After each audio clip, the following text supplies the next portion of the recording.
YCP 5 ఏళ్ల పాలనలో అభివృద్ధి జరగలేదు, రోడ్లు వేయలేదు, పరిశ్రమలు రాలేదు, ఉద్యోగాలు తేలలేదు, రాష్ట్ర ఆదాయం పెరగలేదు. కానీ అధికారంలో ఉన్నన్ని రోజులు ఆ పార్టీ సంక్షేమాన్ని నమ్ముకుంది. సంక్షేమ పథకాల గురించి ప్రచారము చేసుకుంది. బటన్ నొక్కేశాను, ప్రజల అకౌంట్లో గుట్టలు గుట్టలుగా డబ్బులు వేసేస్తున్నామని అప్పటి సీఎం జగన్ రెడ్డి ఒక రేంజ్ లో ఊదరగొట్టేశారు.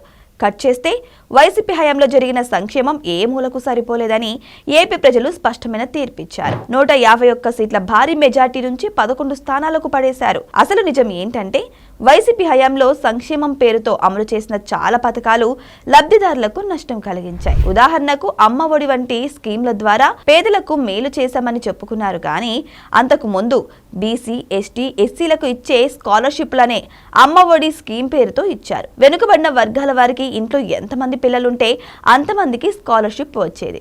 కానీ అమ్మ ఒడి పేరుతో ఇంట్లో ఒక్కరికి మాత్రమే ఇవ్వడం ద్వారా ఎంతో మంది నష్టపోయారు. పెన్షన్లను 2000 నుంచి 3000కు పెంచడానికి 5 ఏళ్ల సమయం తీసుకున్నారు. చాలా పథకాల్లో ఇలాంటి గిమ్మిక్కులు జరిగాయి. అందుకే బటన్ నొక్కుడు మీద ఎంత ప్రచారం చేసుకున్నా వైసీపీ సంక్షేమం సరిపోలేదని జనాలు ఓట్లతో క్లారిటీ ఇచ్చారు. కూటమి ప్రభుత్వం అధికారంలోకి వచ్చాక మొదటి నెల నుంచే 4000 రూపాయల పెన్షన్ ఇస్తున్నారు.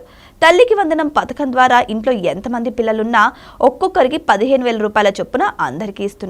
అన్నదాత సుఖీభవతో రైతులకు, స్త్రీ శక్తి పథకంలో మహిళలకు ప్రయోజనం కల్పిస్తున్నారు. అన్న క్యాంటీన్ల ద్వారా పేదలకు 5 రూపాయలకే భోజనం పెడుతున్నారు. ఈ విధంగా సంక్షేమ పథకాల అమలు విషయంలోనూ కూటమి ప్రభుత్వం జగన్ సర్కార్ను మించిపోతుంది. అభివృద్ధిలో, ఉద్యోగాల కల్పనలో, రోడ్లు, ఇల్లు నిర్మాణం వంటి మౌలిక సదుపాయాల నిర్మాణంలో ముఖ్యమంత్రి చంద్రబాబుతో వైసీపీ అధ్యక్షుడు ఎప్పటికీ పోటీ పడలేరు.